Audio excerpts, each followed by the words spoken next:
PTI को इंतखाबी निशान की अलॉटमेंट इलेक्शन कमीशन का अहम इजलास तलब कर लिया गया है और कल सुबह इलेक्शन कमीशन ये सेक्रेटरीट में इजलास होगा। कमीशन पेशावर हाई कोर्ट के फैसले पर मुशावरत करेगा और इजलास chief election commissioner Sikandar Sultan Raja की सरबराही में होगा।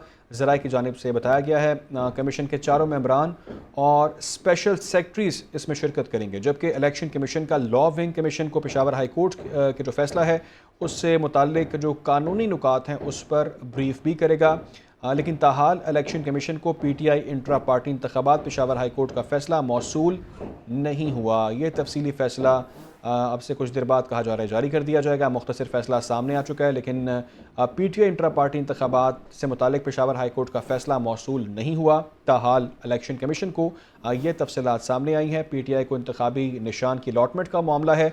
इलेक्शन कमीशन का अहम इजलास तलब कर लिया गया है। कल सुबह इलेक्शन कमीशन सेक्रेटरीट में यह अहम इजलास होगा और कमीशन पेशावर हाई कोर्ट के फैसले पर मुशावरत करेगा, जिस इजलास के अंदर chief election commissioner Sikandar Sultan Raja की सरबराही में इजलास होगा। और ज़रा ये बताते हैं कि कमीशन के चारों मेंबरान और स्पेशल सेक्रेटरीज इस इजलास में शिरकत करने जा रहे हैं, जबकि लॉ विंग भी इसमें शिरकत करेगा और कमीशन को पेशावर हाई कोर्ट के फैसले से मुतालिक जो कानूनी नुकात होंगे उस पर ब्रीफिंग दी जाएगी। और इस पर मज़ीद क्या डिटेल्स हैं जान लेते हैं। हमें ज्वाइन किया है शबिहा नकवी ने। शबिहा नकवी, क्या डिटेल्स हैं आपके पास इस इजलास से मुताल्लिक, कौन कौन शिरकत करेगा और क्या इस फैसले को हाई कोर्ट के फैसले को पेशावर हाई कोर्ट के फैसले को चैलेंज किया जा सकता है?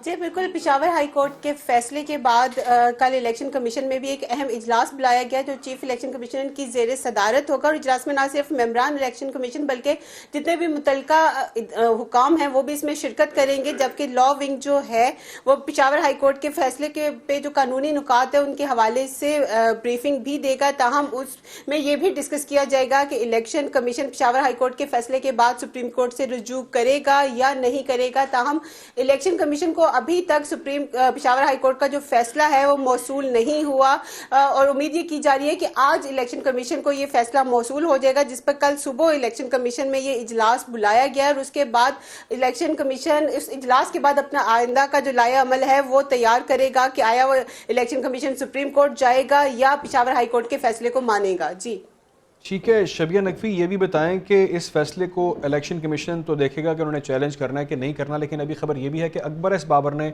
इस फैसले को सुप्रीम कोर्ट में चैलेंज करने का ऐलान किया। जी बिल्कुल, हमने पहले भी देखा था कि जब इलेक्शन कमीशन ने ये फैसला दिया था कि बल्ले का निशान जो है वो पाकिस्तान तहरीक इंसाफ को नहीं दिया जाएगा क्योंकि उन्होंने इंट्रा पार्टी जो इंतखाबात है वो कानून के मुताबिक नहीं करवाए। और उसके बाद फिर पेशावर हाई कोर्ट ने हुक्म इम्तना जारी किया था। तो अकबर ने जो बात की थी तो उन्होंने यही कहा था कि जितने भी दरख्वास्त गुजार हैं वो अगर पेशावर हाई कोर्ट अपने फैसला बरकरार रखती है तो हम सुप्रीम कोर्ट से रुजू करेंगे, क्योंकि हम ये समझते हैं कि कारकुनों का ये आईनी हक है कि जो इंट्रा पार्टी इंतखाबात है वो आइन और कानून के मुताबिक हो। लेकिन पाकिस्तान तहरीक इंसाफ के जो इंट्रा पार्टी इंतखाबात है वो ठीक नहीं हुए थे। ताहम आज भी जब बल्ले के निशान की वापसी की दरखास्त ली गई बैरिस्टर गौहर की जानिब से तो वहां पे भी अकबर एस बाबर मौजूद थे और अभी भी यही कहा जा रहा है कि अगर ये फैसला बरकरार रखता है तो जो अकबर एस बाबर है वो इस फैसले को चैलेंज करेंगे।